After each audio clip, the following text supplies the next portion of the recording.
논두렁길의 안개. 2001년 9월. 안개는 시골에서 흔한 손님이지만 그날 새벽의 안개는 달랐다. 더 낮게, 더 끈적하게, 마치 누군가 일부러 길 위에 흰 천을 덮어둔 것처럼 깔려 있었다. 나는 이런 날을 싫어한다. 소리가 멀리 가지 못하고 발자국이 자기 주인을 배신하지도 못한다. 그날 태계면의 논두렁길이 바로 그랬다. 2001년 9월 초, 충청도 산자락 아래 작은 마을 태계리. 새벽 5시를 조금 넘긴 시간, 논으로 향하던 농부 김성만은 평소처럼 마을 회관 옆 샛길을 택했다. 큰 길로 돌아가면 몇백 미터는 더 걸어야 했다. 샛길은 좁고 조용했지만 새벽에는 누구도 그 길을 두려워하지 않았다. 두려움이란 대개 사건이 지나간 뒤에야 생기기 때문이다. 그가 논두렁길을 따라 10걸음쯤 더 들어갔을 때 발끝이 멈췄다. 길 가장자리, 잡초가 눌린 곳에 무언가가 있었다. 처음에는 버려진 비닐 자루인 줄 알았다. 그 다음엔 큰 인형이라 생각했다. 그리고 한 발 더 가까이 다가가자 그가 숨을 삼키는 소리가 안개 속에서 유난히 크게 들렸다. 사람의 몸이었다. 움직이지 않는 사람의 몸. 김성만은 들고 있던 삽을 떨어뜨렸다. 쇳소리가 땅을 긁고 소리는 금세 안개 속으로 잠겼다. 그는 뒤로 물러나며 소리를 질렀다. 사람이다. 여기 사람이다. 말이 되는 비명과 말이 되지 않는 비명이 섞여 마을 쪽으로 튀었다. 태계리는 작은 곳이라 한 사람이 소리치면 10사람이 달려 나온다. 그건 이 마을의 미덕이자 동시에 비극을 키우는 습관이었다. 10분도 안 돼 사람들이 모여들었다. 누군가는 핸드폰을 꺼내 102에 전화를 했다. 누군가는 살아있는 거 아니냐며 가까이 다가갔다. 누군가는 겉옷을 벗어들고 서둘러 몸을 가리려 했다. 그런 장면을 보고 있으면 마음이 복잡해진다. 선의가 때로는 증거를 지워버리기 때문이다. 사람들은 그 사실을 모른다. 모르는 게 죄는 아니지만 결과는 늘 잔인하다. 현장에 가장 먼저 도착한 건 태계파출소 순경 2명이었다. 그리고 그 뒤로 군청 소재지에서 차를 몰고 온 형사 강도윤이 도착했다. 강도윤은 차에서 내리자마자 군중을 훑었다. 100명 가까운 사람들이 길 가장자리까지 몰려 있었다. 누군가는 시신과 불과 몇 걸음 거리에 서 있었다. 누군가는 땅을 손가락으로 가리키며 여기 봐, 여기라고 말했다. 그가 가장 먼저 본 것은 시신이 아니라 시신 주변의 발자국들이었다. 이른 새벽에 지늘기 사람들의 신발 밑창에 눌려 원래의 모양을 잃어가고 있었다. 강도윤은 큰 목소리로 외쳤다. 뒤로 물러나세요. 아무도 더 가까이 오지 마세요. 목소리는 단호했지만 이미 늦었다는 걸 그는 알고 있었다. 다만 더 늦어지지 않게 해야 했다. 그는 방수장갑을 끼고 시신으로부터 한 걸음 떨어진 지점에서 멈췄다. 그리고 숨을 고르며 주변을 천천히 살폈다. 길은 마을 입구에서 멀지 않았다. 왜 이렇게 가까운 곳에서? 질문이 머리를 때렸다. 범인은 대담했거나 시간을 정확히 계산했거나 이 마을을 알고 있었다. 시신은 젊은 여성으로 보였다. 옷차림은 흐트러져 있었고 주변에 찢긴 천조각이 조금 떨어진 곳에서 발견됐다. 강도윤은 그 디테일을 마음속에 조용히 적었다. 추측은 최대한 늦게, 기록은 최대한 빨리. 현장에서의 순서는 늘 그랬다. 목 주변에는 압박 흔적이 뚜렷했다. 경험이 말해줬다. 이건 단순한 사고가 아니라는 것, 그리고 범인이 망설이지 않았다는 것. 누군지 알아요? 강도윤이 마을 사람들에게 물었다. 잠깐의 정적 뒤에 누군가가 떨리는 목소리로 말했다. 서연이, 한서연이요. 그 이름이 나오자 군중 속에서 작은 웅성거림이 번졌다. 한서연, 25살. 태계리에서 눈에 띄는 사람은 늘 소문이 빠르다. 그녀는 읍내 대형마트에서 일했고 밤이면 자전거를 타고 마을로 돌아왔다. 사람들은 그녀를 두고 착하고 조용한 애라고 했다. 이런 말은 언제나 사후에 더 자주 나온다. 강도윤은 파출소 순경에게 지시했다. 유가족부터 연락하세요. 그리고 마을회관 쪽으로 사람들 이동시키고 통제선 치세요. 순경이 뛰어가자 강도윤은 다시 현장으로 시선을 돌렸다. 그때 그의 눈에 길 가장자리에서 반쯤 흙에 묻힌 작은 비닐 조각이 들어왔다. 누가 밟고 지나가며 옆으로 밀어낸 듯했다. 비닐 조각 옆에는 마른 사료가루처럼 보이는 옅은 색의 먼지가 소량 남아 있었다. 그는 그것이 사료인지 쌀겨인지 정확히 알지 못했다. 하지만 어딘가 익숙한 종류의 산업적 흔적처럼 느껴졌다.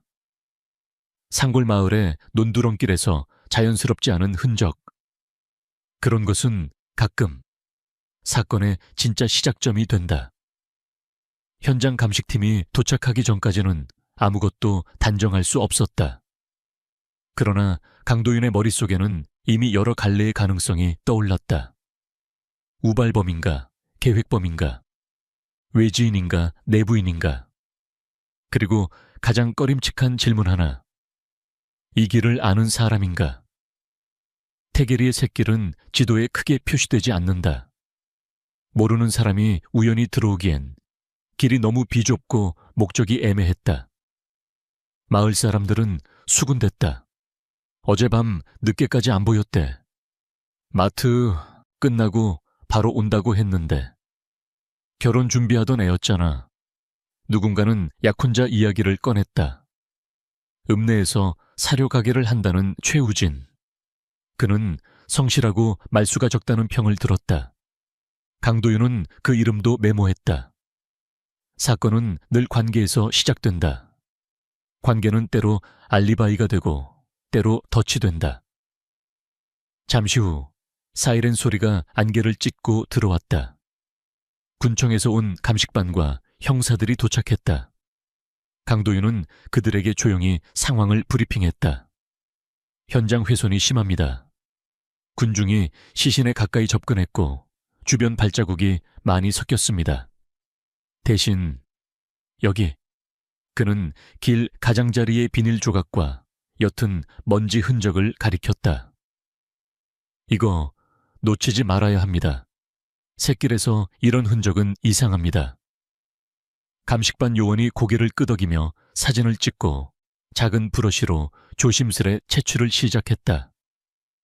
강도윤은 그 모습을 보며 속으로 생각했다.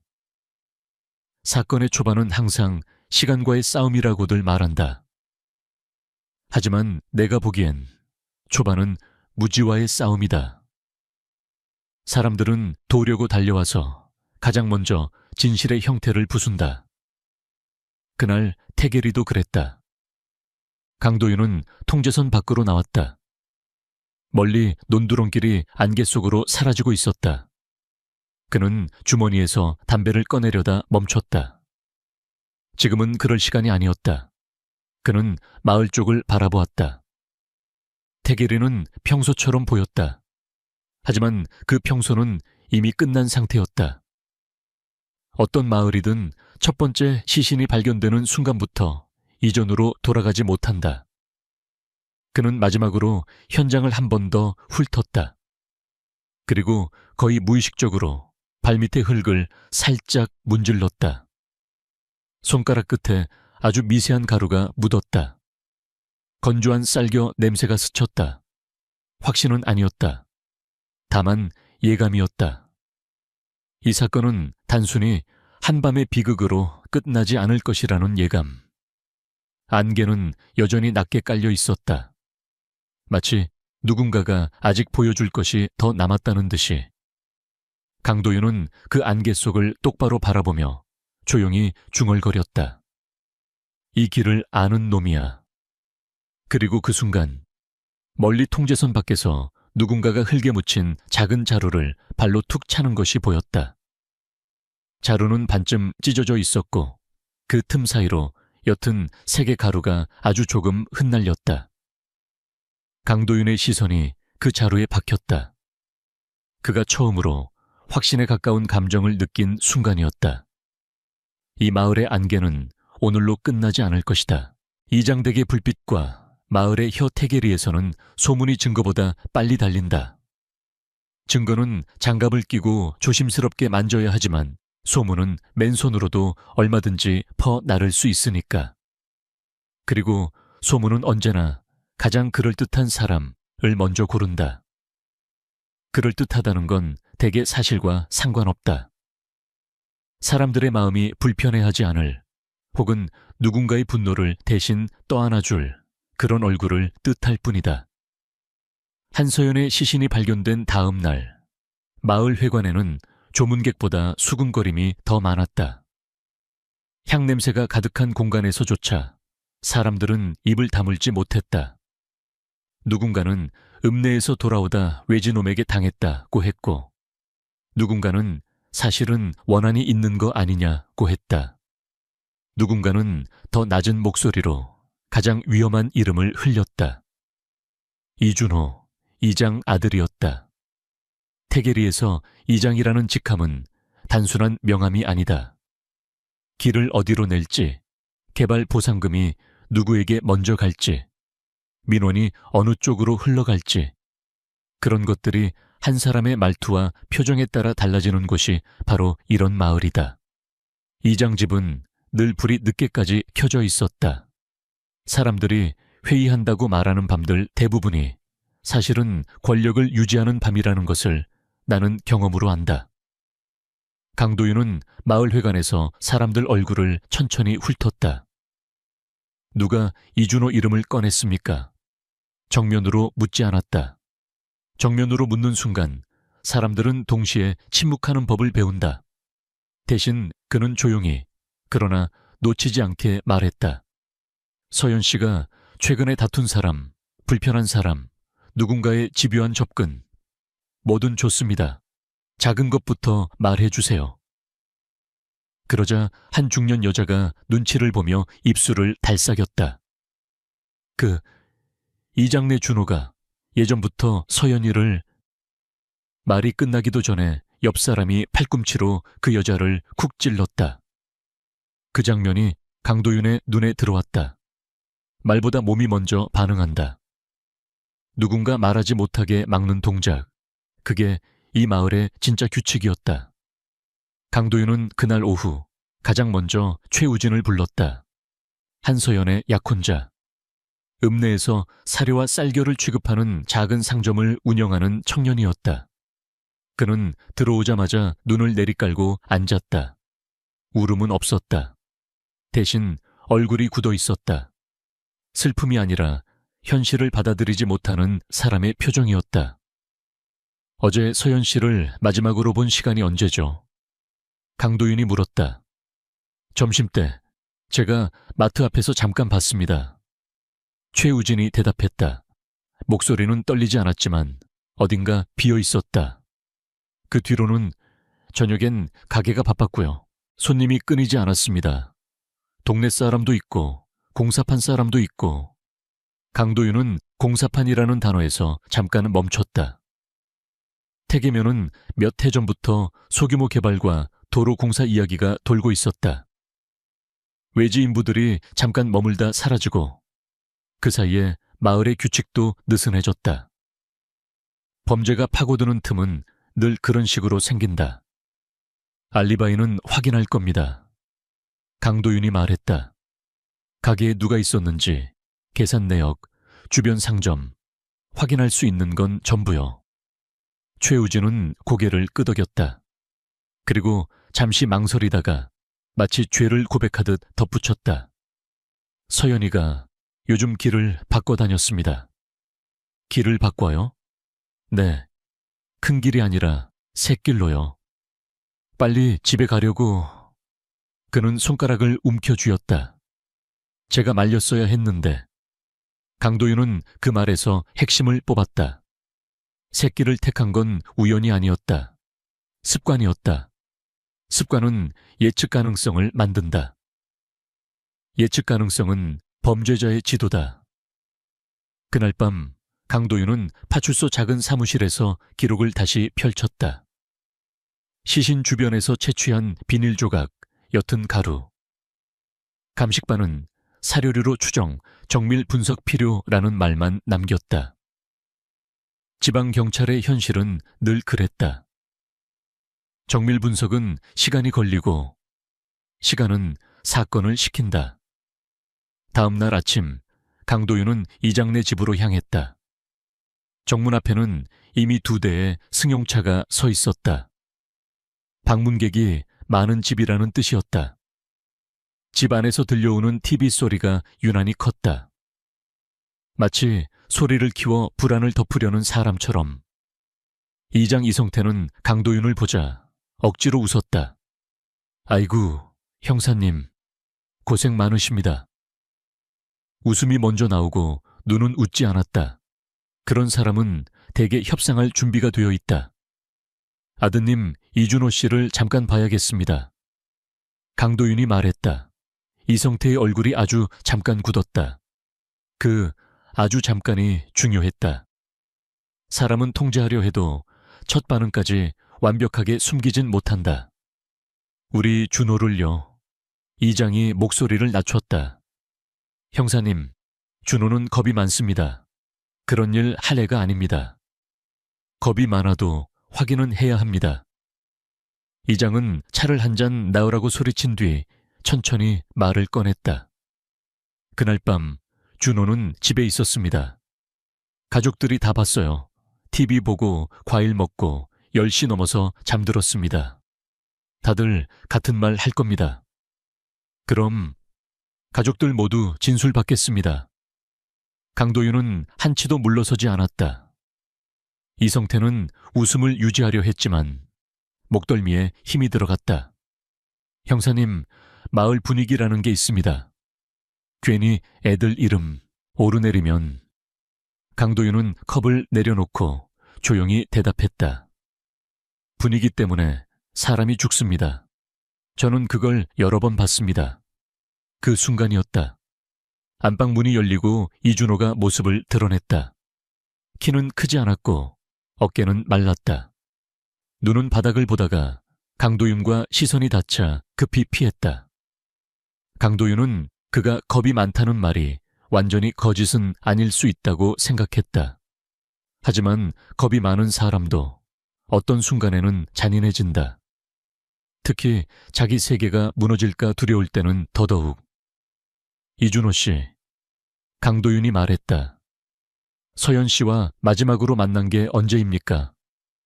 이준호는 입술을 깨물었다. 몰라요. 오래됐어요.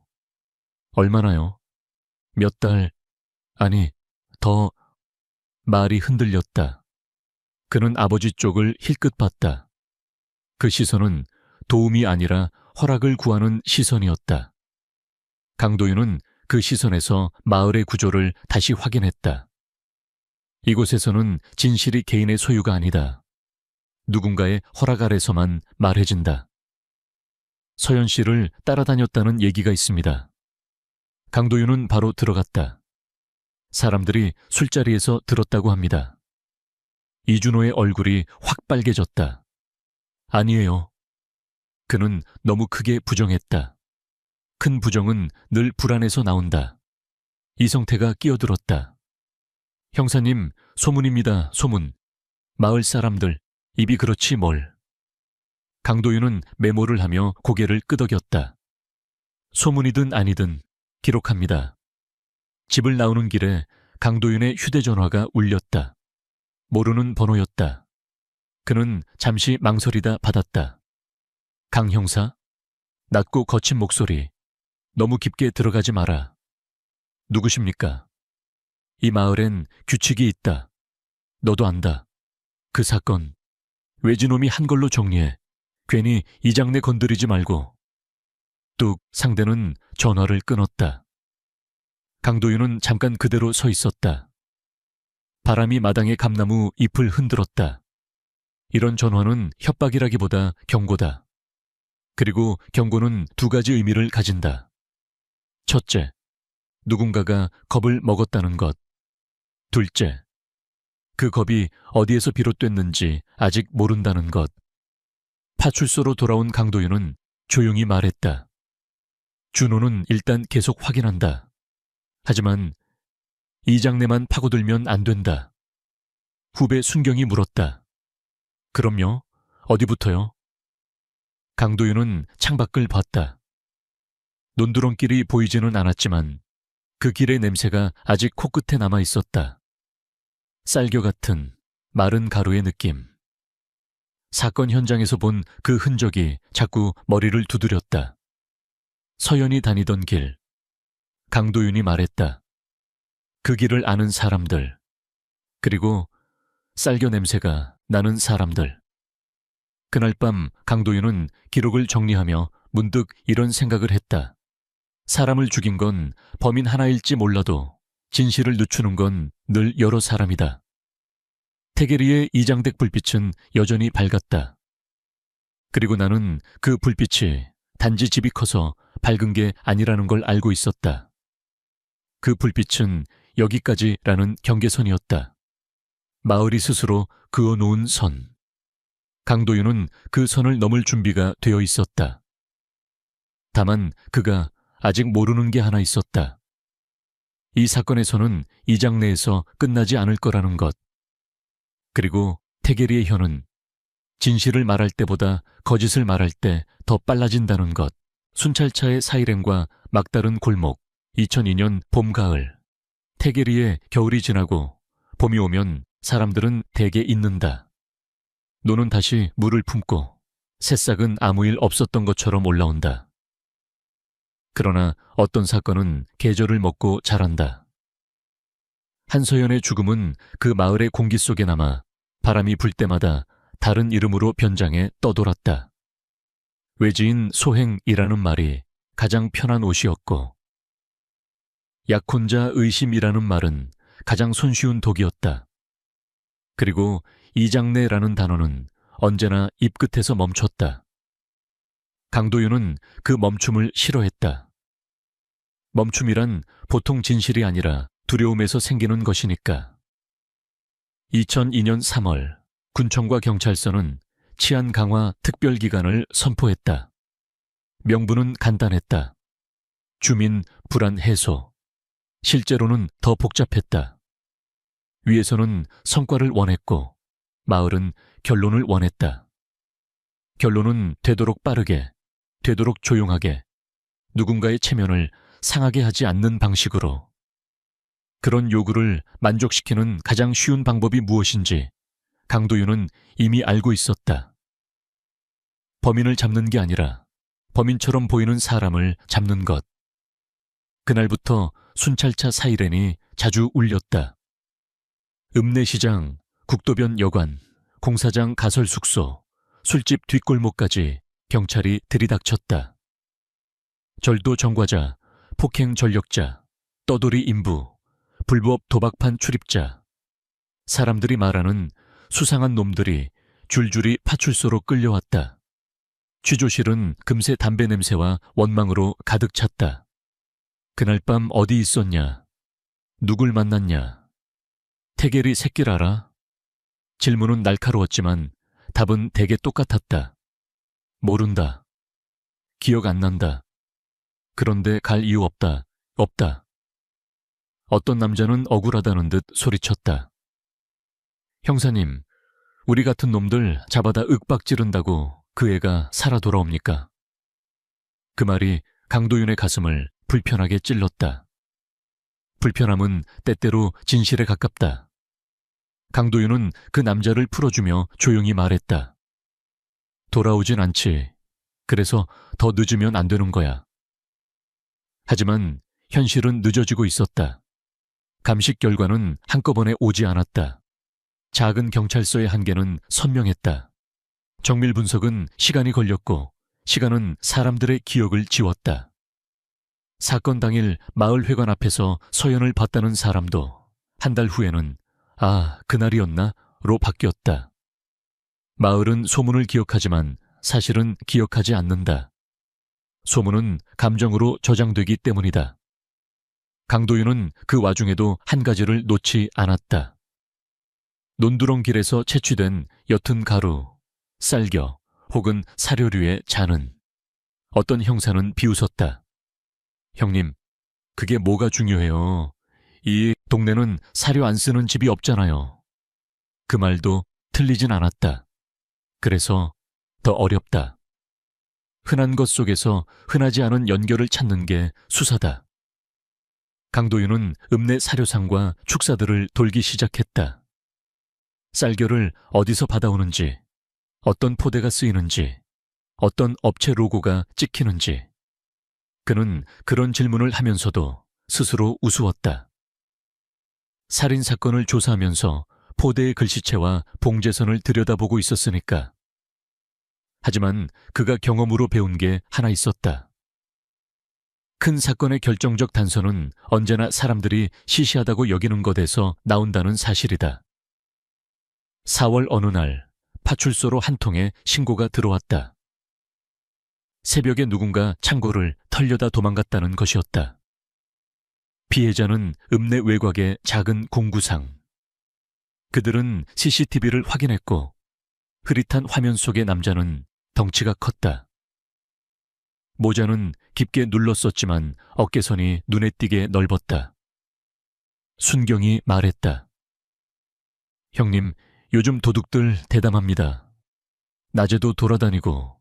강도윤은 모니터를 바라보다가 화면 한 구석에서 바닥을 스치는 무언가를 봤다.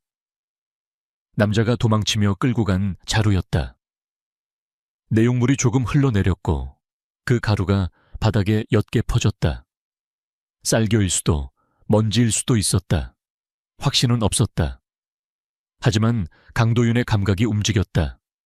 그는 공구상 주인에게 물었다. 이 도둑 뭘 노렸습니까? 현금이요. 근데 많이는 없었어요. 그래서인지 뒤를 많이 뒤졌습니다. 괜히 난장판만 치고. 현금이 목적이라면 시간 대비 효율이 나쁘다. 난장판은 분노의 흔적일 때가 있다. 강도윤은 메모를 하며 문득 서현 사건에서 사라진 소지품이 떠올랐다. 단순 절도인가? 아니면 다른 목적을 감추기 위한 위장인가? 범죄자는 종종 스스로의 욕망을 가리기 위해 절도라는 외피를 씌운다. 사람들은 절도를 더 흔한 범죄로 여기고 흔한 범죄에는 덜 분노한다. 덜 분노하면 덜 파고든다.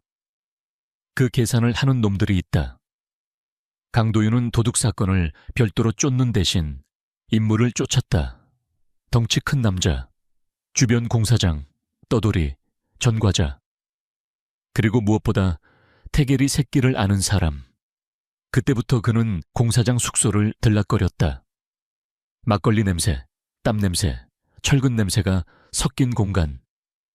인부들은 경찰을 보면 먼저 등을 굽히거나 먼저 이를 드러냈다. 순박한 사람도 있었지만 눈빛이 어두운 사람도 있었다. 강도윤은 그런 눈빛을 싫어한다. 그 눈빛은 남의 고통을 계산할 줄 아는 눈빛이기 때문이다. 그러나 결정적인 한 방은 나오지 않았다. 수사는 점점 목록만 늘렸다. 누구는 그날 야간, 근무였고, 누구는 술에 취해 기억이 없었고, 누구는 고향에 다녀왔다고 했다. 알리바이는 증명하기 어렵고 깨기도 어렵다. 지방의 밤은 CCTV보다 어둡다. 7월 기자들이 찾아왔다. 읍내 신문과 지역 방송이 미제 사건이라는 단어를 꺼냈다. 그 단어가 나오면 수사팀의 시간이 빨라지는 게 아니라 숨이 짧아진다. 위에서는 숫자를 요구한다. 몇 명 조사했냐? 몇 건 검거했냐? 언론 대응은 됐냐? 사람의 죽음이 서류 속 항목으로 환원되는 순간 수사는 길을 잃는다. 강도윤은 회의실에서 한번 참지 못하고 말했다. 검거율이 중요합니까? 아니면 범인이 다시 못 나오게 하는 게 중요합니까? 상관은 표정 하나 바꾸지 않고 답했다. 둘 다 중요하지. 근데 우린 보여주어야 해. 주민들한테. 그 보여주어야 한다는 말이 강도윤을 미치게 했다. 보여주는 건 쉽다. 잡았다 풀어주는 것도 보여주기다. 그러나 진실을 찾는 건 보여주는 게 아니다. 진실은 보통 아무도 보고 싶어 하지 않는 방향에 있다. 그 무렵 강도윤은 수첩 한쪽에 계속 같은 문장을 적었다. 새끼를 아는 놈, 힘이 센 놈, 쌀겨, 사료. 흔적 마을의 침묵 그 문장들은 시간이 지나도 지워지지 않았다. 오히려 더 짙어졌다. 그러던 9월 초 사건이 정확히 1년을 넘기려는 때였다. 강도윤은 파출소로 돌아오던 길에 태계리 초입의 작은 편의점 앞에서 한 노인을 만났다. 노인은 담배를 사러 나왔다가 강도윤을 붙잡았다. 형사 양반. 노인의 목소리는 바람처럼 얇았다. 그때 그 길 말이야. 밤에 가끔 누가 서성거렸어. 강도윤은 곧장 물었다. 누굽니까? 얼굴 봤습니까? 노인은 고개를 흔들었다. 안개가 껴서 덩치 큰 사람 같았지. 근데 마을 사람 같기도 하고 아니면 밖에서 온 사람 같기도 하고. 그런 말은 수사에 도움이 되지 않는다고들 한다. 같기도 하고는 증거가 아니니까. 하지만 강도윤은 그 말을 놓치지 않았다.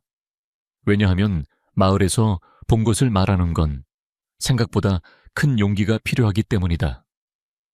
특히 상대가 누구인지 모르거나 알면서도 모른 척해야 하는 경우라면 더더욱. 그날 밤 강도윤은 혼자 새길을 걸어갔다. 공식 수사라기보다 형사의 본능 같은 것이었다. 논두렁길은 낮과 달랐다. 낮에는 평범한 지름길이지만 밤에는 세계의 가장자리처럼 느껴진다. 가로등도 없고 논물은 하늘의 어두움을 받아 더 검어 보인다. 그는 몇 번이고 뒤를 돌아봤다. 그가 두려워서가 아니라 범인이 이런 식으로 피해자를 바라봤을 거라는 생각이 들어서였다. 그 생각이 인간을 불편하게 만든다. 내가 나쁜 짓을 하지 않았는데도 범인의 시선을 잠깐 상상했다는 이유만으로 스스로가 더러워진 것 같기 때문이다. 그때 멀리서 바람을 타고 이상한 냄새가 스쳤다. 썩은 냄새였다. 아주 약했지만 확실했다. 농촌에는 썩은 냄새가 흔하다. 비료, 가축, 고인물. 그래서 더 무섭다. 흔한 냄새 속에 특별한 썩음이 숨어있기 때문이다. 강도윤은 걸음을 멈추고 코끝을 세웠다. 냄새는 마을에서 멀어지는 쪽 들판 너머의 작은 수로 방향에서 왔다. 그는 잠깐 망설였다. 혼자 가기엔 위험할 수도 있었다. 그러나 이 망설임이 수사가 1년 동안 겪어온 망설임과 닮아있다는 사실이 그를 더 견디기 어렵게 했다. 그는 무정의를 꺼냈다. 감식반 호출, 그리고 2명만 지원와. 지금. 지원이 올 때까지 그는 수로 방향을 바라봤다. 안개가 다시 내려앉기 시작했다. 밤의 안개는 낮보다 더 악의적으로 보인다. 무엇을 가리는지, 무엇을 숨기는지 알 수 없어서. 강도윤은 속으로 생각했다. 끝나지 않았다. 그리고 그 생각은 단순한 예감이 아니라 거의 확신에 가까웠다. 태계리의 사일에는 아직 울릴 일이 남아 있었다. 수로의 자루, 그리고 같은 숨결. 2002년 9월, 12월 강도윤이 무전을 친 그 밤, 태계리의 공기는 갑자기 얇아졌다. 낮에는 흔하디 흔한 논바람이 밤에는 사람 목을 조르는 것처럼 느껴질 때가 있다. 특히 썩은 냄새가 섞이면 더 그렇다. 농촌의 냄새는 대개 이유가 있다. 비료, 가축 분뇨, 고인물, 벼 썩는 냄새. 하지만 강도윤이 맡은 냄새는 이유가 자연이 아닌 쪽에 가까웠다. 지원 인력이 도착할 때까지 그는 수로 쪽을 멀리서만 지켜봤다. 혼자 다가가는 건 무모했다. 그러나 더 무서운 건 그 냄새가 사라져버리는 것이었다. 냄새는 증거가 아니다. 하지만 수사는 가끔 냄새에서 시작된다. 어떤 사건들은 사람의 코가 먼저 알아챈다. 그게 가장 원시적이면서도 가장 정확한 경고다. 형님, 여기까지요. 후배 순경이 손전등을 들고 다가왔다. 강도윤은 고개를 끄덕였다. 저기 수로. 냄새가 저쪽에서 와. 셋은 조심스럽게 들판을 가로질러 수로 가장자리로 향했다. 바람이 불 때마다 갈대가 흔들리며 서로 부딪혔다. 그 마찰음이 사람의 속삭임처럼 들렸다. 강도윤은 그런 소리를 싫어했다. 사람이 없는 곳에서 들리는 사람 같은 소리는 본능적으로 공포를 불러온다. 공포는 판단을 흐리지만 동시에 감각을 날카롭게 만든다. 수로는 생각보다 좁았다. 물은 얕았지만 검었다. 달빛이 닿지 않는 검정이었다. 강도윤은 손전등을 비췄다. 물 위에 떠 있는 것은 나뭇가지, 비닐, 논에서 흘러든 잔해들. 그리고 그 사이에 부자연스러운 형태가 있었다. 비닐자루 같기도 하고 사료포대 같기도 했다. 저거, 후배가 숨을 삼켰다. 강도윤은 손을 들어 멈추게 했다. 가까이 가지 마. 감식반 올 때까지 손대지 마. 하지만 이미 충분했다. 인간의 뇌는 어떤 형태를 한번 자루라고 인식하면 그 자루 안에 담긴 것을 멋대로 채우기 시작한다. 상상은 늘 사실보다 더 빨리 달린다. 그리고 그 상상이 맞아떨어졌을 때 사람은 두 번 무너진다. 한 번은 실제를 보고 한 번은 예상했던 공포가 맞았다는 사실에. 그날 새벽 감식반이 도착했고 물가 주변은 즉시 통제됐다. 수로 위로 비치는 조명 아래에서 자루는 천천히 끌려 올라왔다. 강도윤은 끝까지 가까이 가지 않았다. 형사로서 무딘 척해야 하지만 인간으로서 무뎌지면 안 되는 지점이 있다. 그는 그 경계를 지키려 애썼다. 자루가 열렸을 때 현장에는 잠깐의 정적이 흘렀다. 감식반 요원이 짧게 고개를 숙였다. 누군가가 작게 욕을 뱉었다. 그 정도면 충분했다. 더 자세한 설명은 오히려 잔인하다. 수사는 사실을 필요로 하지만 이야기는 때때로 사실을 선명하게 만들며 사람을 상처 입힌다. 강도윤은 그 선명함을 피했다.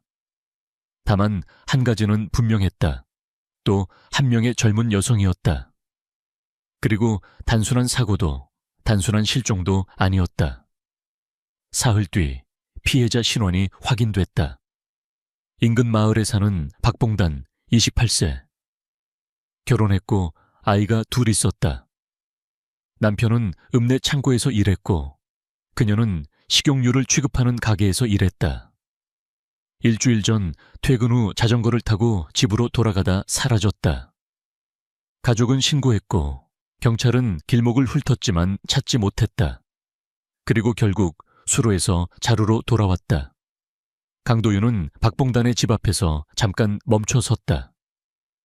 초가을 햇빛이 마당에 닿아 있었지만 집안은 겨울처럼 차가웠다. 아이들의 신발이 가지런히 놓여 있었고 그 옆에 어른 신발이 어지럽게 널려 있었다.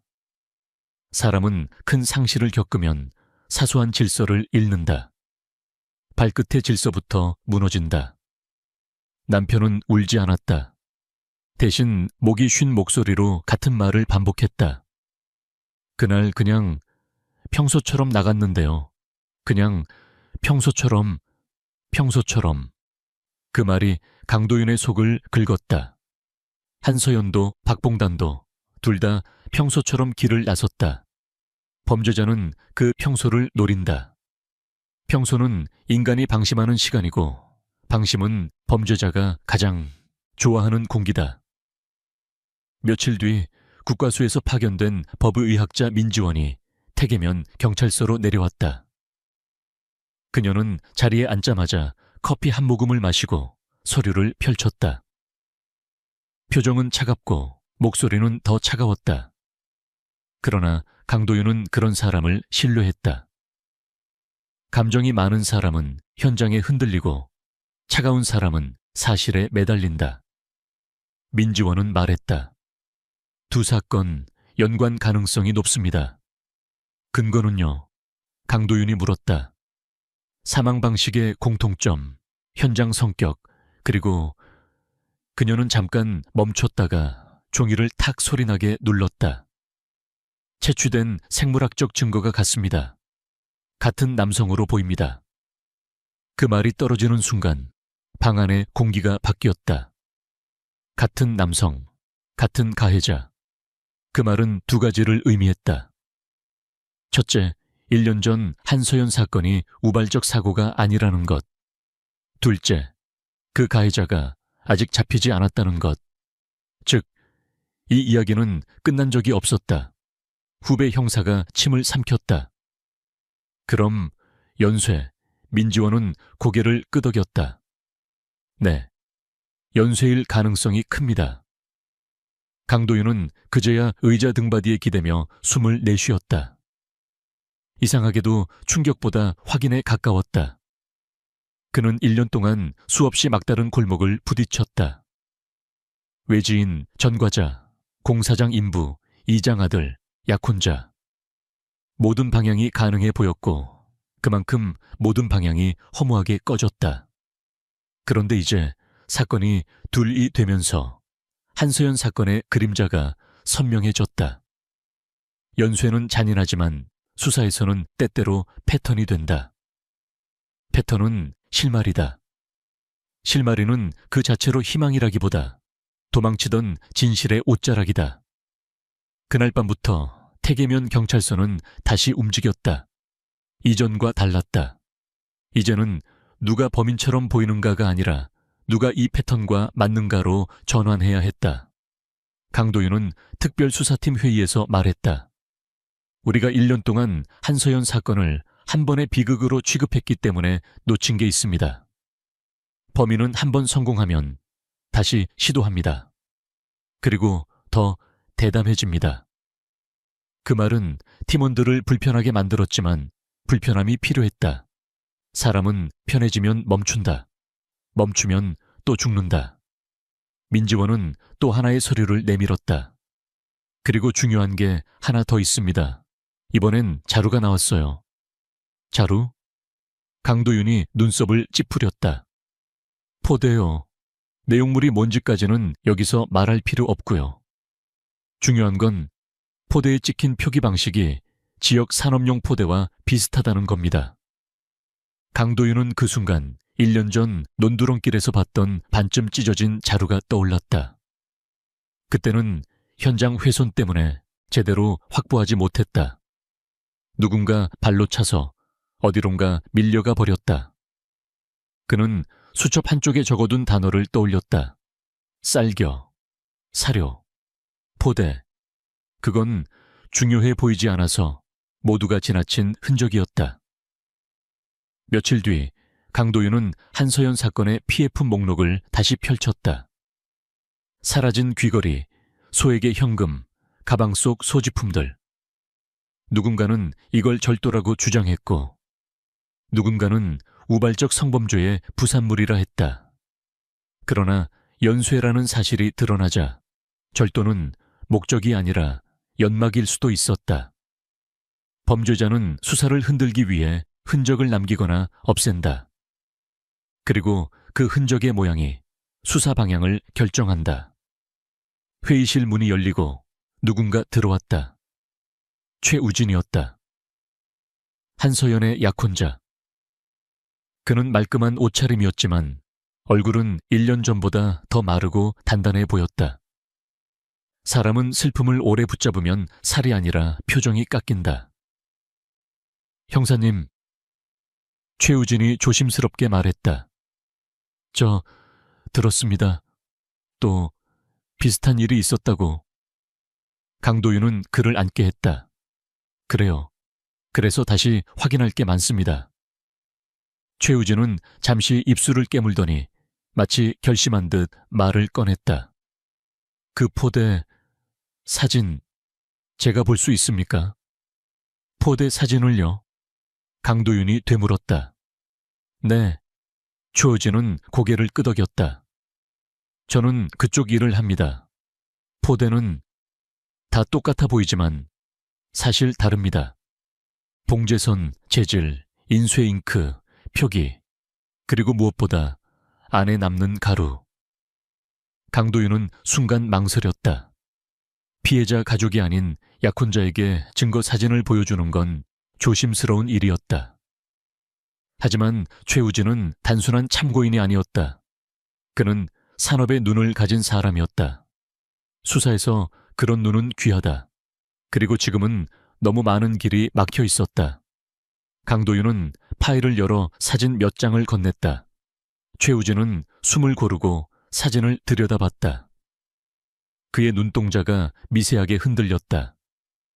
그는 포대의 한쪽 구석, 희미한 숫자 표기와 잉크 번짐을 오래 바라봤다. 그리고 사진을 조금 돌려 봉제선 방향을 확인했다. 그 모습은 마치 사건을 보는 게 아니라 제품을 검수하는 사람 같았다. 몇 분 뒤 최우진이 아주 낮은 목소리로 말했다. 이거 택이면 밖에서 흔한 포대가 아닙니다. 강도윤의 심장이 한 번 크게 뛰었다. 어디 겁니까? 최우진은 입술을 떨며 대답했다. 이 표기 방식, 그리고 가루의 성질. 제가 확신할 순 없지만 그는 강도윤을 똑바로 쳐다봤다. 그 눈빛은 두려움과 분노가 섞여 있었다. 우리 쪽 포대입니다. 태계리 근처에서 쓰는 그 쌀겨, 포대예요. 그 말이 방 안에 떨어지자 잠깐의 침묵이 흘렀다. 침묵은 누군가가 무슨 말을 했는지 이해하는 시간이다. 강도윤은 그 침묵 속에서 사건의 지도가 다시 그려지는 걸 느꼈다. 외지인이 아니라 적어도 이 지역의 산업을 아는 사람, 포대를 손에 넣을 수 있는 사람, 쌀겨를 다루는 사람, 혹은 그 주변을 드나드는 사람. 강도윤은 천천히 일어나며 말했다. 최 씨, 더 자세히 어느 업체, 어느 방식, 어느 유통 라인인지, 그리고 누가 그 포대를 쉽게 손에 넣을 수 있는지. 최우진은 고개를 끄덕였지만 목구멍이 잠긴 듯 한동안 말을 잇지 못했다. 그가 겨우 내뱉은 마지막 문장은 거의 속삭임이었다. 형사님, 그럼 범인은 우리 가까이에 있었던 겁니까? 강도윤은 대답하지 않았다. 대답할 수 없어서가 아니라 그 질문의 무게를 알고 있었기 때문이다. 범인이 가까이에 있었다는 건 단지 수사 방향의 문제가 아니다. 그건 마을 전체의 도덕과 안전이 무너졌다는 뜻이다. 그리고 그런 사실은 대부분의 사람들이 듣고 싶어 하지 않는다. 하지만 강도윤은 속으로 이미 결론을 내렸다. 이제부터가 진짜 시작이었다. 태계리의 혀가 멈췄던 이름들, 그리고 모두가 시시하다고 지나친 포대와 가루가 드디어 하나의 선으로 이어지기 시작했다. 쌀겨의 길, 빈 오두막, 그리고 사라진 남자, 2003년. 수사가 한번 방향을 잡으면 세상은 갑자기 단순해 보인다. 포대가 여기서 나왔다면 사람도 여기서 나왔다. 논리 자체는 아름답다. 문제는 현실이 논리를 싫어한다는 점이다. 현실은 늘 중간에서 비틀리고 권력은 논리의 끝을 흐릿하게 만든다. 그래도 강도윤은 그 단순함을 붙잡았다. 지금 그들에게 필요한 건 가능성이 아니라 길이었다. 그리고 그 길은 최우진의 손끝에서 시작됐다. 최우진은 경찰서 회의실 탁자 위에 포대 사진을 펼쳐놓고 마치 거래처 납품서를 설명하듯 조용히 말했다. 이 표기 방식은 대형 업체가 아니라 지역 소형 공방에서 쓰는 스타일입니다. 잉크가 싸고 인쇄가 균일하지 않아요. 봉제선도 보세요. 바늘 간격이 일정하지 않습니다. 강도윤은 그 말을 들으며 수사 노트에 한 줄을 적었다. 정밀하지 않은 생산, 엘리베이터 정밀하지 않은 사람 비유 같지만 수사에서는 이런 감각이 은근히 맞아떨어진다. 치밀한 범죄자도 있지만 대개는 자기 삶의 방식대로 흔적을 남긴다. 최우진은 이어서 말했다. 태계면 일대에서 이런 포대를 쓰는 곳 많지 않습니다. 그리고 그는 잠깐 숨을 고른 뒤 더 낮은 목소리로 덧붙였다. 이 쌀겨는 품질이 별로예요. 일부러 이렇게 거칠게 만들어요. 후배 형사가 물었다. 일부러요? 왜요? 싼 시장이 있습니다. 가난한 군단위 농가들. 거긴 품질보다 가격이 먼저거든요. 태계리 근처에 그런 쌀겨를 꾸준히 만드는 곳이 몇 군데 있어요. 많아야 3곳. 3곳. 그 숫자는 드디어 수사를 바다에서 우물로 바꿔줬다. 며칠 뒤 강도윤과 수사팀은 최우진과 함께 해당 업체들을 돌기 시작했다. 첫 번째는 면소재지 외곽의 작은 공장. 철제문이 삐걱거렸고 내부는 쌀겨 냄새와 기계기름 냄새가 뒤섞여 있었다. 사장은 손을 털며 말했다. 형사님, 저희는 그런 일 몰라요. 요즘 장사도 안 돼 죽겠는데. 두 번째는 더 작았다. 사실상 창고였다. 포대가 쌓여 있었고 작업자는 2명뿐이었다. 그들은 포대는 여기저기서 가져다 쓴다고 했다. 말을 듣는 동안 강도윤은 그들의 손을 봤다. 손에 남는 가루, 굳은 살의 위치, 손톱 밑에 검은 때. 거짓말은 입에서 나오지만 직업은 손에 남는다. 세 번째 업체가 문제였다. 태계리와 더 가까운 곳, 마을 사람들의 입에 그 집이라고 불리는 곳. 사장은 여자였다. 나이는 40 전후, 눈빛이 단단했다. 그리고 그녀의 성은 장이었다. 장 사장은 강도윤을 보자마자 얼굴이 굳었다. 그 굳음은 놀람이 아니라 경계였다. 경계는 이미 알고 있다는 뜻이다. 적어도 이 질문이 언젠가 올 거라는 것을. 포대 거래 내역을 봐야겠습니다. 강도윤이 말했다. 장 사장은 웃지도 않았다. 왜요? 우리 포대가 뭐가 문제인데요? 사건이 있습니다. 포대가 현장에 나왔어요. 그 순간 장 사장의 눈동자가 아주 미세하게 흔들렸다. 강도윤은 그 흔들림을 놓치지 않았다. 사람은 정말로 모르는 일 앞에서는 흔들리지 않는다. 흔들리는 건 보통 연결을 느꼈을 때다. 장 사장은 잠깐 뒤로 물러나 서류함을 열었다. 그리고는 내역을 꺼내며 말했다. 우리 포대는 외지로 많이 나가요. 여기서 쓰는 게 아니에요. 그리고 그녀는 한 번 더 말을 멈췄다. 형사님, 무슨 사건인지 모르겠지만 우리 가족 건드리지 마요. 강도윤은 그 문장이 더 중요하다는 걸 직감했다. 가족. 그 단어는 곧 사람으로 이어진다. 포대보다 사람. 그날 저녁 강도윤은 면사무소 뒤편 작은 식당에서 마을 토박이 형사와 술 한 잔도 없이 마주 앉았다. 토박이 형사는 낮은 목소리로 말했다.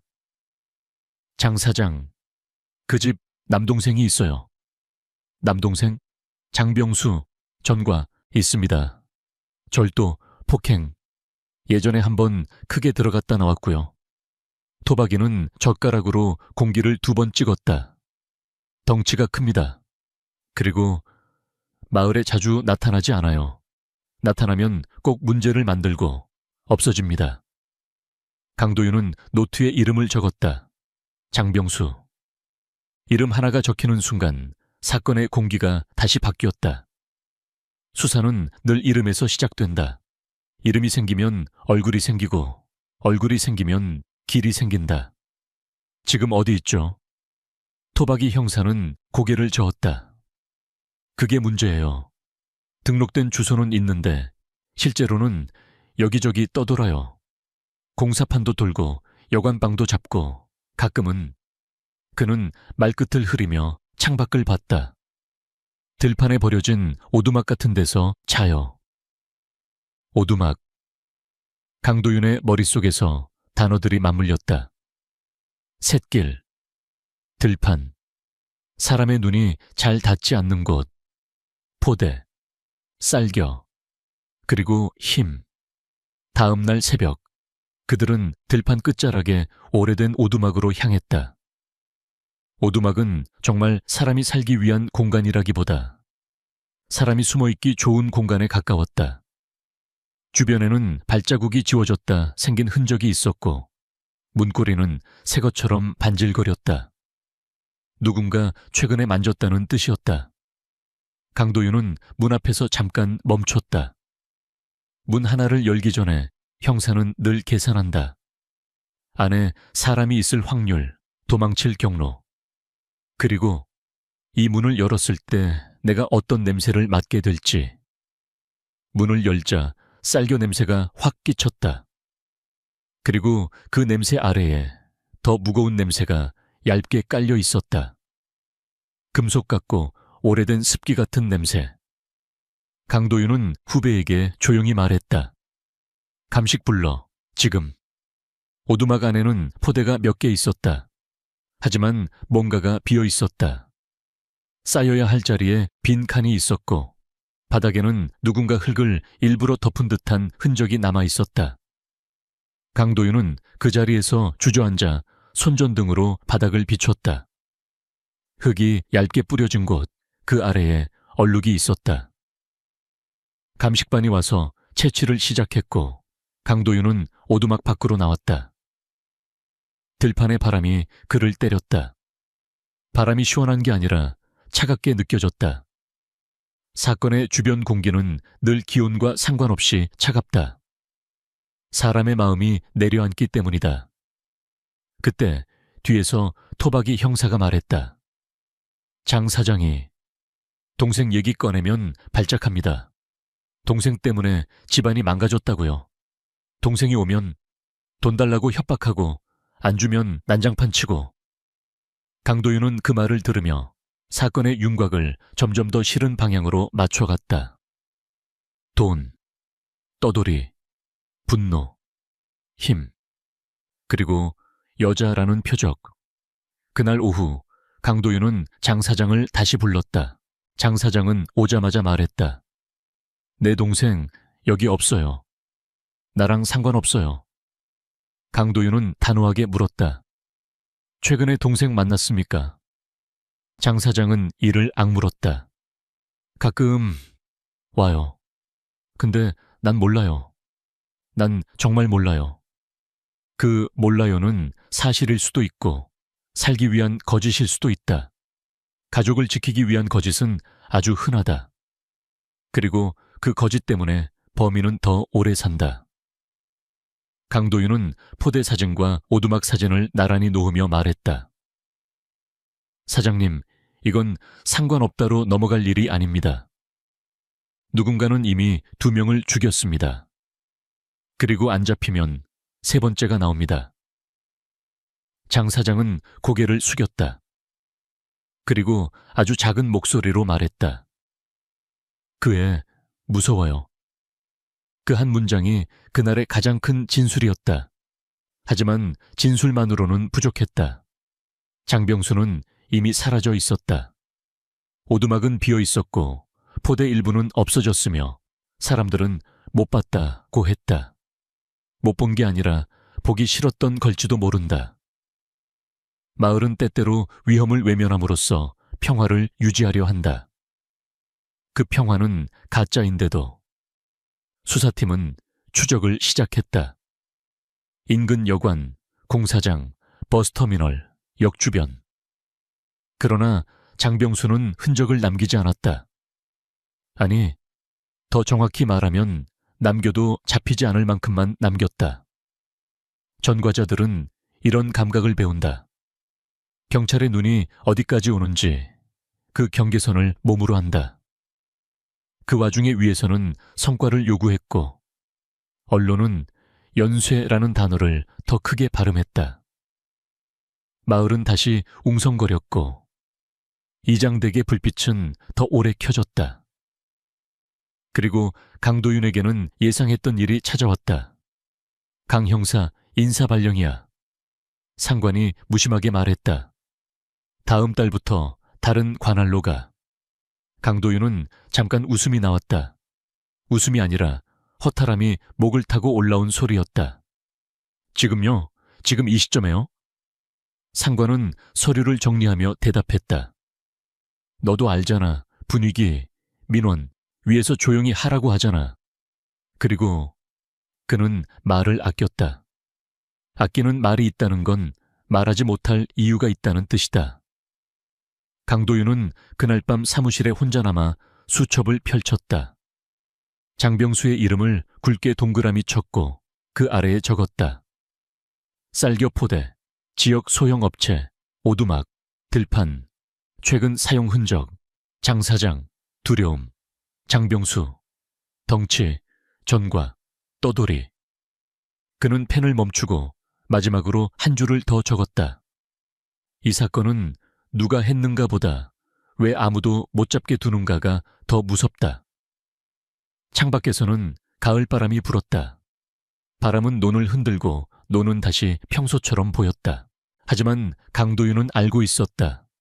평소는 돌아오지 않는다. 평소처럼 보일 뿐이다.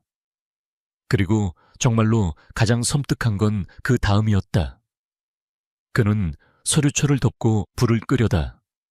책상 위에 놓인 전화기 불빛을 봤다.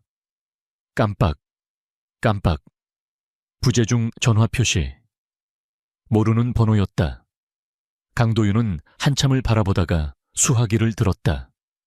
강도윤입니다. 잠깐의 정적 후 낮고 거친 목소리가 들려왔다. 지난번 그 경고 전화와 비슷한 목소리였다. 너 아직도 그 자루 쫓냐? 강도윤의 손에 힘이 들어갔다. 당신 누구야? 상대는 웃는 듯한 숨을 흘렸다. 너만 열심히 하면 뭐하냐? 네가 떠나면 다 원래대로야. 뚝. 전화는 끊겼다.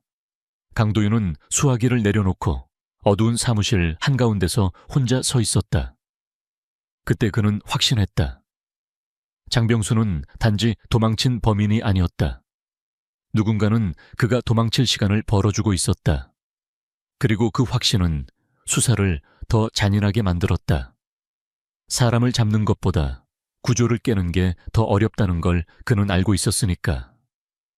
강도윤은 수첩을 가슴 주머니에 넣었다. 떠나더라도 이 사건을 놓지 않겠다는 의미로. 그가 마지막으로 문을 닫을 때 복도 끝 형광등이 잠깐 깜빡였다. 마치 태계리의 어둠이 그에게 말하는 것 같았다. 아직 끝난 게 아니야. 차가운 서류, 뜨거운 일치, 2009년, 2010년. 사건이 미제가 되는 순간부터 수사는 두 종류로 갈라진다. 하나는 서류 속에서 천천히 식어가는 수사이고, 다른 하나는 사람 속에서 절대 식지 않는 수사다. 강도윤에게 태계리 사건은 후자였다. 그는 2003년 가을 인사발령서를 손에 쥔 채 태계면을 떠났다. 떠나는 날에도 노는 평소처럼 반짝였고 마을은 평소처럼 조용했다.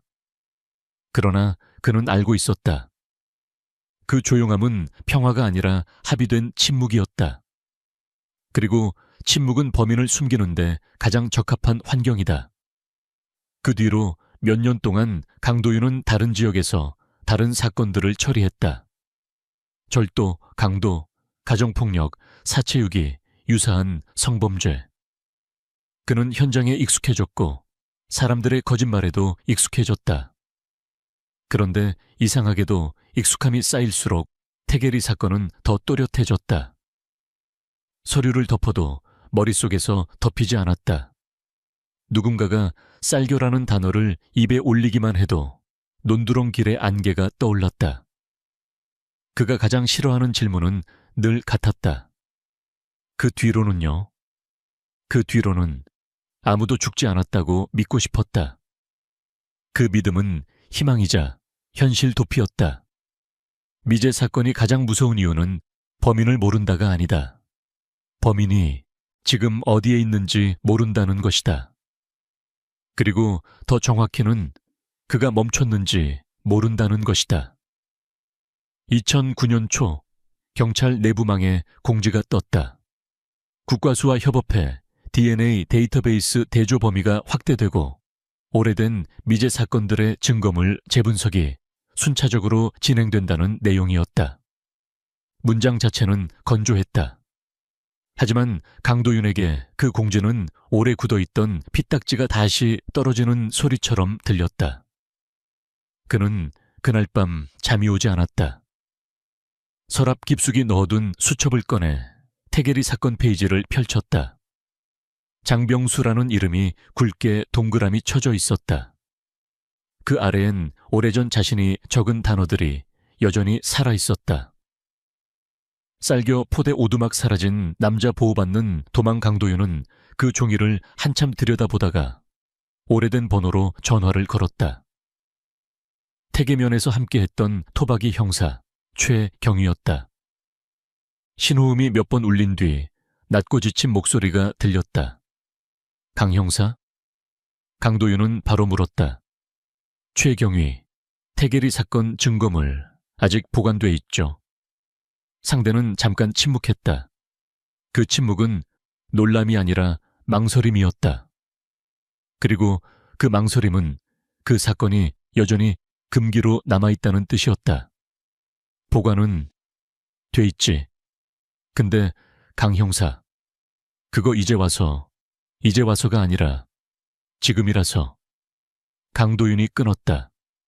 DNA 재분석 들어간다며. 그쪽 리스트에 태겔이 들어갔어? 최경희는 낮게 한숨을 쉬었다. 명단에 올리긴 했어. 근데 위에서 우선순위가 밀려. 사건이 오래됐잖아. 강도윤은 웃음이 나왔다. 오래됐으니까 밀린다. 살아있는 피해자가 없으니까 밀린다. 언론이 관심 없으니까 밀린다. 그런 논리는 행정에는 맞지만 인간에게는 맞지 않는다. 그는 단호하게 말했다. 내가 공식적으로 요청 넣을게. 다시 올려. 그리고 증거물 상태 확인해. 특히 그때 채취한 생물학적 시료. 전화가 끊기고도 강도윤은 한참 수화기를 내려놓지 못했다. 그의 손끝이 약간 떨렸다. 기대라기보다 두려움이었다. DNA가 일치한다면 사건은 움직일 것이다. 그러나 움직이는 사건은 함께 움직이는 후폭풍을 만든다.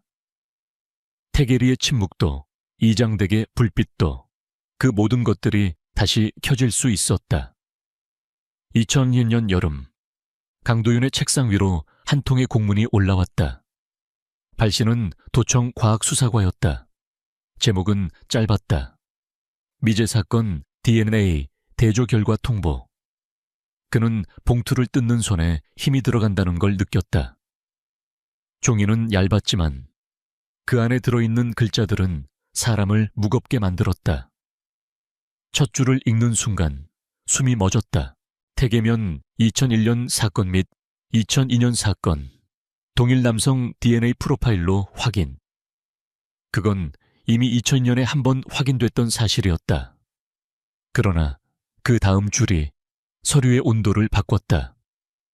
2000년 6월 채취된 피의자 DNA 프로파일과 완전 일치. 완전 일치.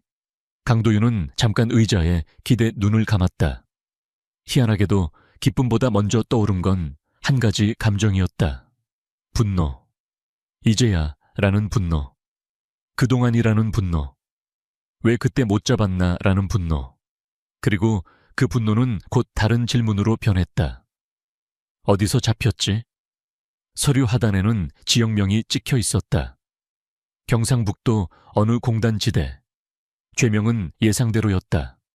절도 현행범 체포. 강도윤은 허탈하게 웃었다. 사람은 잘 변하지 않는다. 특히 폭력과 절도에 익숙한 사람은 더더욱. 그는 결국 가장 익숙한 방식으로 자신의 꼬리를 밟혔다. 강도윤은 체포지역으로 즉시 이동했다. 경찰서 유치장 앞 복도는 형광등 불빛이 차가웠고 벽은 오래된 소독약 냄새가 났다. 지방 유치장 특유의 냄새였다.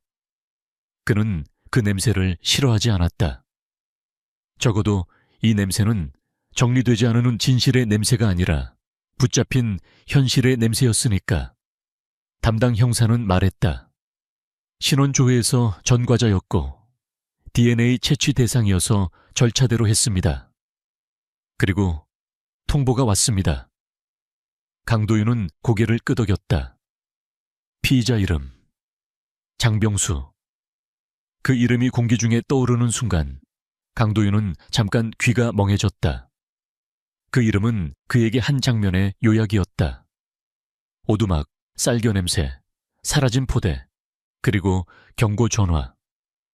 이름 하나가 8년을 단숨에 당겨왔다. 면담실 문이 열렸다. 장병수가 들어왔다. 세월이 그의 몸을 더 거칠게 만들었지만 덩치는 여전히 컸다. 얼굴은 검게 탔고 눈빛은 놀랍도록 평평했다. 그는 앉자마자 강도윤을 위아래로 훑었다. 낯선 사람을 보는 눈빛이 아니라 상대의 무게를 재는 눈빛이었다. 강도윤은 그 눈빛이 싫었다. 그 눈빛은 인간을 사람으로 보지 않는다. 도구로 본다. 위협으로 본다. 장애물로 본다. 강도윤은 서류를 펴지 않았다. 처음엔 눈으로 시작해야 했다. 장병수, 강도윤이 말했다. 기억나냐? 태계면.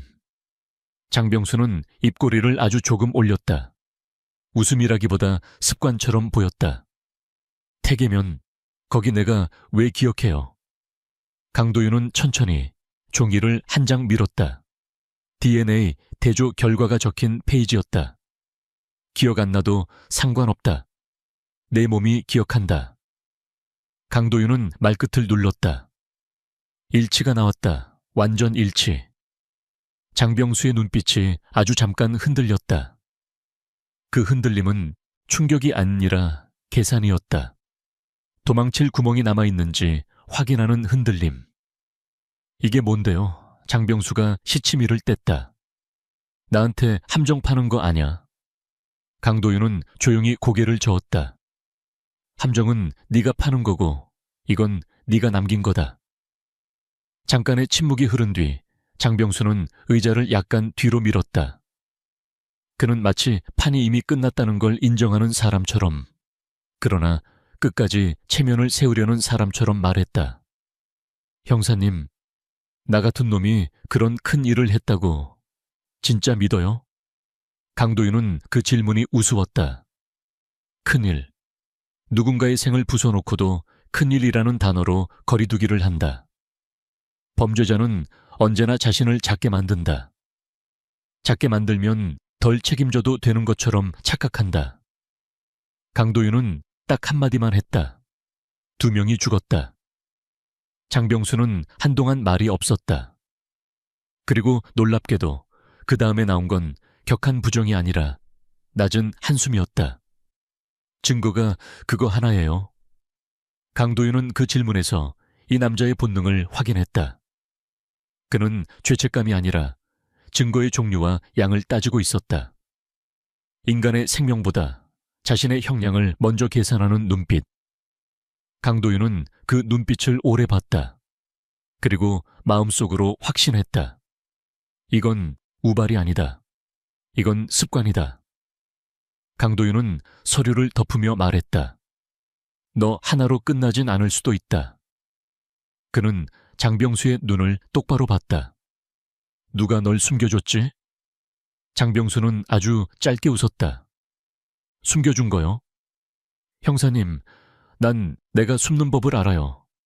세상은 생각보다 관심이 없거든. 그 말이 전곡을 찔렀다. 관심이 없다. 맞다.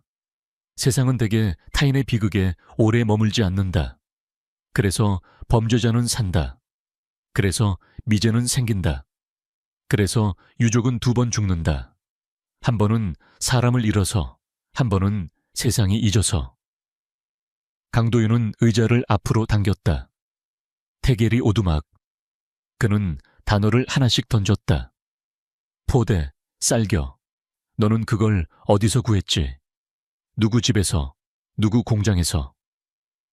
장병수의 눈썹이 미세하게 꿈틀거렸다. 그 순간 강도윤은 알았다.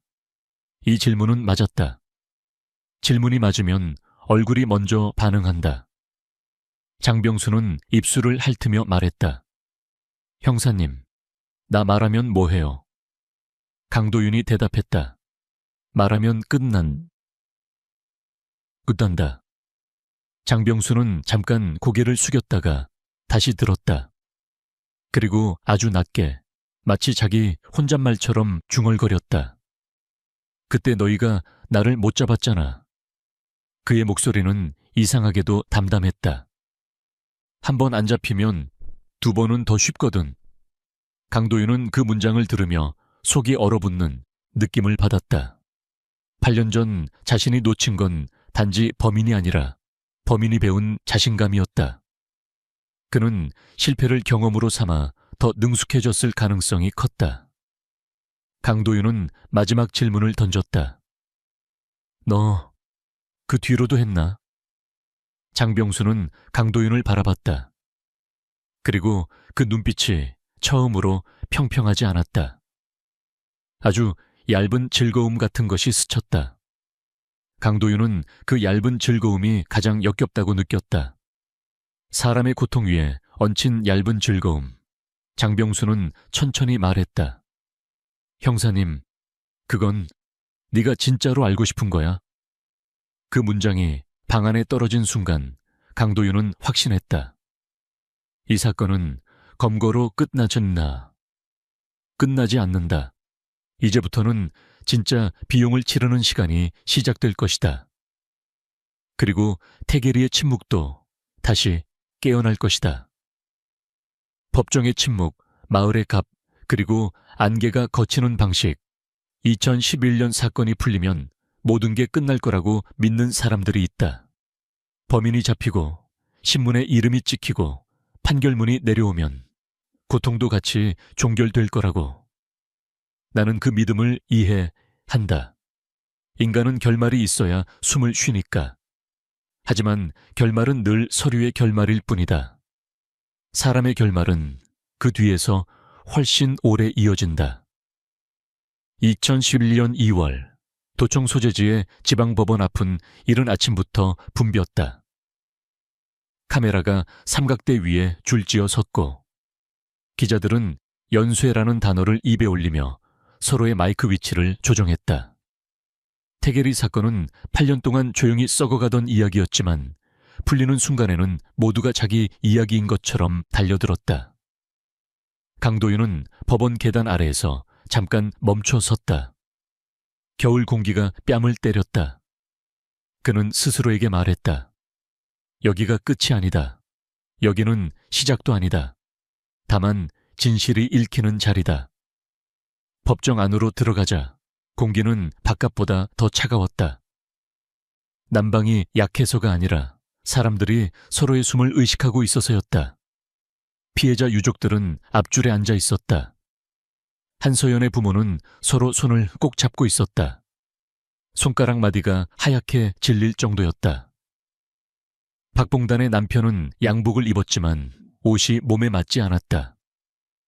장례식 때나 결혼식 때처럼 정장을 갖춰야 하는 날에 익숙하지 않은 몸짓. 그 어색함이 오히려 현실 같았다. 피고인석에 앉은 장병수는 예상보다 담담했다. 사람들은 악인을 상상할 때 흔히 발광을 떠올리지만 실제로는 반대인 경우가 많다. 잔혹한 사람일수록 감정을 절약한다. 감정을 절약한 얼굴은 평평하다. 평평한 얼굴은 타인의 고통을 거울처럼 반사시키지 않는다. 재판장이 입정하자 방청석이 조용해졌다. 그 조용함은 존중이 아니라 긴장이었다. 검사는 차분한 목소리로 사건을 요약했다.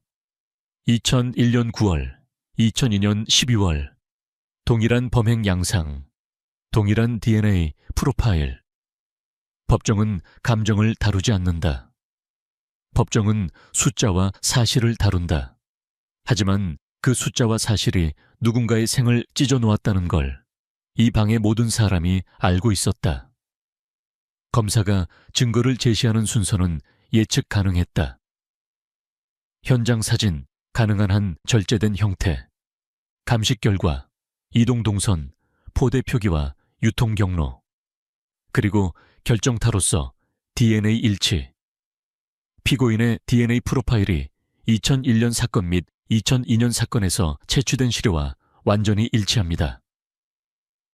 완전히, 그 단어가 나올 때마다 강도윤은 늘 이상한 감각을 느꼈다. 완전한 것은 드물다. 인간의 기억도, 목격도, 알리바이도 대부분 불완전하다. 그런데 DNA는 완전하다고 말한다. 그 완전함이 사람들을 안심시키는 동시에 더 잔인하게 만든다. 왜냐하면 그 완전함 앞에서 유족이 물을 수 있는 질문이 하나로 줄어들기 때문이다. 그럼 왜 이렇게 오래 걸렸나? 증인석에는 민지원이 섰다. 그녀는 늘 그랬듯 감정 없이 정확히 말했다. 현장 훼손이 심했기 때문에 초기에 확보된 물적 증거의 가치가 저하되었습니다. 다만 2002년 사건에서는 시료 상태가 양호했고 그 결과 두 사건의 연관성이 확인되었습니다. 재판장은 고개를 끄덕였고 검사도 고개를 끄덕였다. 강도윤은 그 장면을 보며 속으로 씁쓸하게 웃었다. 맞다. 현장 훼손. 그날의 발자국, 누군가의 선해. 그게 시간을 먹었다. 증인석에 최우진도 섰다. 그는 포대 사진을 보고 지역 소형 업체 포대의 특징을 설명했다. 봉제선, 표기 방식, 쌀겨의 입자감. 그의 목소리는 떨리지 않았지만 끝부분이 조금 갈라졌다. 사람은 자기 삶의 기술이 타인의 죽음과 연결되는 순간 목소리가 한번 무너진다. 제가 그걸 알아봤기 때문에 수사가 다시 움직였습니다. 그가 마지막에 덧붙였다. 그게 서연이를 살려내진 못하지만요. 그 말이 법정 안에 잠깐 떠돌았다. 법정에서 가장 무서운 건 고함이 아니다. 이런 식의 아주 조용한 문장이다. 피고인 장병수는 끝까지 큰 감정을 보이지 않았다. 변호인은 직접적인 목격 증거 부재와 오래된 사건의 증거 보존 문제를 언급하며 다툼의 여지를 만들려 했다. 하지만 DNA와 일련의 물적 연결고리는 그 틈을 허락하지 않았다. 재판장이 피고인에게 물었다. 피고인은 공소 사실을 인정합니까? 장병수는 잠깐 입술을 핥았다. 그리고 말했다. 인정합니다. 딱 그 정도였다. 회한도, 울음도, 무너짐도 없었다. 그때 한서연의 어머니가 작은 소리를 냈다. 울음인지 숨인지 구별되지 않는 소리. 그 소리가 강도윤의 등을 훑고 지나갔다. 나는 그 순간 늘 같은 생각을 한다. 악인에게서 사과를 기대하는 건 사실 피해자를 2번 묶는 일일지도 모른다. 사과가 없으면 마음이 못 놓이고 사과가 있어도 마음은 못 놓인다. 결국 유족이 원하는 건 사과가 아니라 시간인데 시간은 누구도 돌려줄 수 없다. 없다. 재판의 후반부로 갈수록 사건은 범인의 개인사가 아니라 마을의 구조로 번지기 시작했다. 검사는 장병수의 과거 전과와 떠돌이 생활, 그리고 오두막, 사용 정황을 제시했다. 또한 장병수의 누나, 장 사장이 참고인 진술을 통해 밝힌 내용, 동생이 돈을 요구했고 떠났다가 돌아오기를 반복했다는 사실, 이 사건에 시간표를 맞췄다. 여기서 법정은 조심스러워졌다. 누군가가 적극적으로 공범이었는지 아니면 두려움 때문에 침묵했는지 그 경계는 인간적으로는 흐리고 법적으로는 날카롭다. 장 사장은 단죄의 대상이 되기보다는 비극의 주변인으로 남았다. 그러나 나는 그게 항상 정답이라고 생각하지 않는다. 침묵은 때때로 피해자의 얼굴을 하고 앉아 결국 가해자를 살린다. 그리고 또 하나. 태계리에서 누군가가 했던 경고 전화, 수사 압력. 그건 법정에서 확정된 사실로 등장하진 않았다. 증명은 어려웠고 당시의 기록은 충분치 않았다. 하지만 그 공기, 그 분위기, 그 여기까지라는 경계선이 강도윤의 기억 속에서는 여전히 선명했다. 나는 이런 구조적 침묵을 볼 때마다 같은 결론에 도달한다. 한 명이 범행을 했어도 여러 명이 시간을 벌어준다. 그게 마을이든 조직이든 사회든. 선고일, 법정은 더 조용했다. 재판장은 판결문을 읽었다. 피고인의 범행은 잔혹하고 사회에 큰 불안을 야기했으며 반성의 기미가 미약하다. 그리고 마지막 문장, 피고인에게 사형을 선고한다. 방청석에서 숨이 새어나왔다. 누군가는 울고 누군가는 고개를 떨궜다. 누군가는 아무 반응도 하지 않았다. 충격은 사람을 여러 방식으로 만든다. 강도윤은 그 선고를 들으며 이상하게도 통쾌함보다는 텅 빈 느낌을 먼저 받았다. 사형이든 무기든 어떤 형벌도 한서연과 박봉단을 돌려주지 못한다. 형벌은 사회를 지키기 위한 장치이지 유족의 시간을 되돌리는 기계가 아니다. 재판이 끝나고 법원 밖으로 나왔을 때 기자들이 강도윤을 알아보고 물었다. 강 형사님, 이제 마음이 좀 놓이십니까? 강도윤은 잠깐 고민하다가 아주 짧게 대답했다. 놓이는 건 없습니다. 다만 멈추진 않았네요. 그 말은 진심이었다. 8년 동안 사건은 서류 속에서 식어갔지만 완전히 죽지는 않았다. 누군가가 끝내 다시 열었고 기술이 따라왔고 그리고 마침내 이름이 붙었다. 이름이 붙으면 사람들은 그제야 사건을 현실로 인정한다. 며칠 뒤 강도윤은 태계리를 다시 찾았다. 마을 입구는 예전과 똑같았지만 사람들의 눈이 달랐다. 누군가는 그를 반겼고 누군가는 피했다. 마을은 사건이 해결되면 정상으로 돌아간다고 믿는다. 그러나 정상은 이미 달라졌다.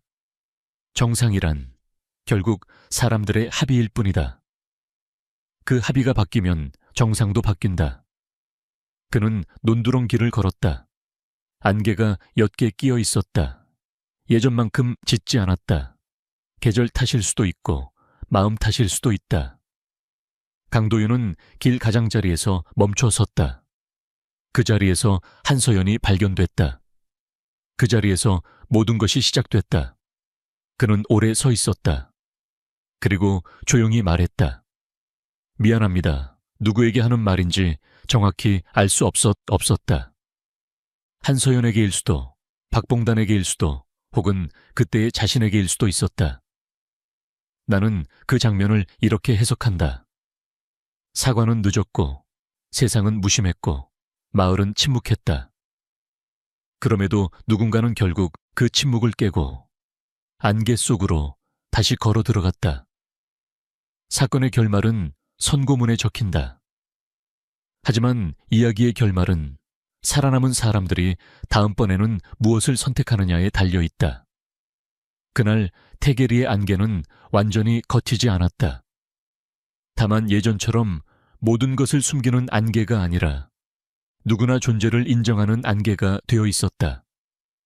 그리고 그게 내가 아는 유일한 진전이다. 완벽하진 않지만, 늦었지만, 적어도 다시는 모르는 척할 수 없는 형태로 남는 것.